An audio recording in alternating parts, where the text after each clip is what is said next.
Hey Fed Heads, welcome to Coffee Break Tennis Special Halloween Edition.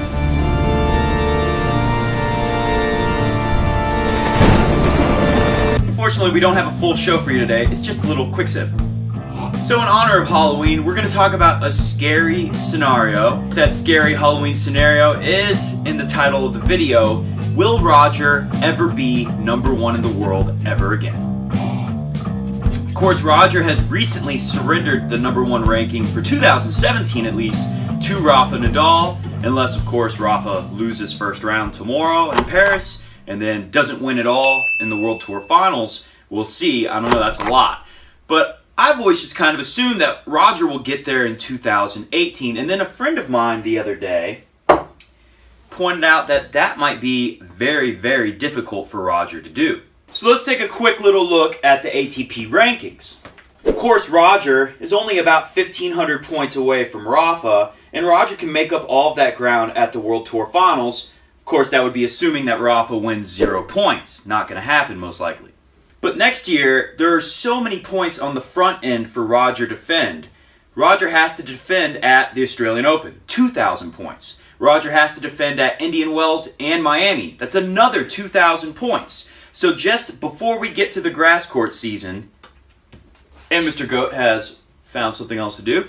Anyways, that's my cat, by the way, if you're new to the show. So before we even get to the grass court season, Roger's got 4,000 points on the board to defend. Now, the good side for Roger is that he's got nothing to defend in the clay season, but who knows? He might skip clay. That's a whole nother video, whether he's going to play any clay tournaments ever again. So if Roger...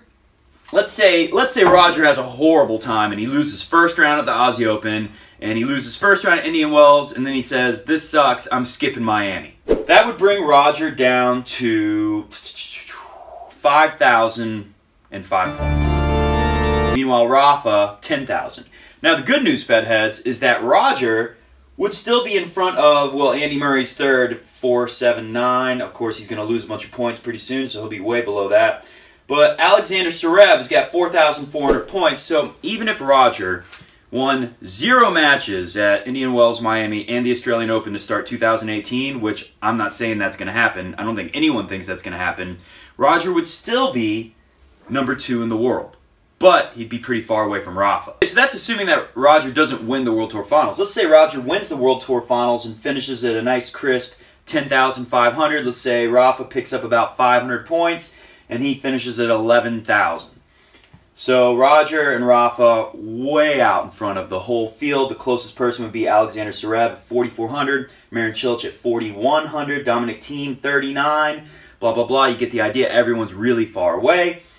Even if Roger doesn't defend a single point at the Aussie Open, at Indian Wells, at Miami, Roger would still, this is assuming he wins the World Tour Finals, would still have 6,500 points. So he'd still be pretty comfortably out ahead of Alexander Zverev, about 2,100 points ahead. Even if Roger gets 0 points in the World Tour Finals, he'd still be about 600 points ahead of third in the world. So that's the good news. But the bad news is that he's going to be pretty far away from Rafa. And what if, by some nightmare scenario, Rafa wins the World Tour Finals? That would put Rafa at like 13,000 points. Quiet, Mr. Goat. So, let's make this less complicated with all the crazy numbers, and let's say, very simple, we'll put this up on the screen to make it easier. Rafa ends 2017, #1 in the world, far out in front of everyone, except for Roger, of course, with 11,000 points. And Roger finishes #2 in the world with 10,500 points. The first quarter of the year, Rafa has about 2,000 points to defend. Roger's got 4,000 points to defend. So, if Roger can repeat his success and Rafa drops some of those 2,000 points, we could easily see Roger take #1 back. It could happen. But who out there thinks that Roger's going to be able to repeat that kind of success? I don't know. But if the Australian Open is playing very quickly, he's got a shot. And I know some people are worried about, oh, you're going to have these dangerous floaters like Djokovic and Murray. Their rankings are dropping way off. They're going to come back at the Aussie Open. I think Roger thumps those guys because he meets them early. So keep in mind, remember when Roger came back last year, hadn't played in a while, he goes to the Aussie Open, and Roger has some scratchy matches early, Then he plays someone like Tomas Berdych, who he's pretty much always had an easy time with. I know he's lost to him a few times, but he's usually able to beat Berdych. And he just thumps him, and then from then on out, Roger's playing pretty good, even though he has some tough 5-setters. But remember, he had early matches were real tricky. So if Roger comes across a Murray or a Djokovic early on, and it's playing lightning fast at the Aussie Open, sorry, but I think Roger wins those. Easy. He thumps those dudes, especially Murray. He's never really had a problem with Murray. Djokovic has been pretty tricky for Roger, but I don't think we're going to see like an incredible Djokovic right out of the gate. Remember, Djokovic is a guy who thrives on playing like tons of matches and getting a rhythm, kind of like Rafa.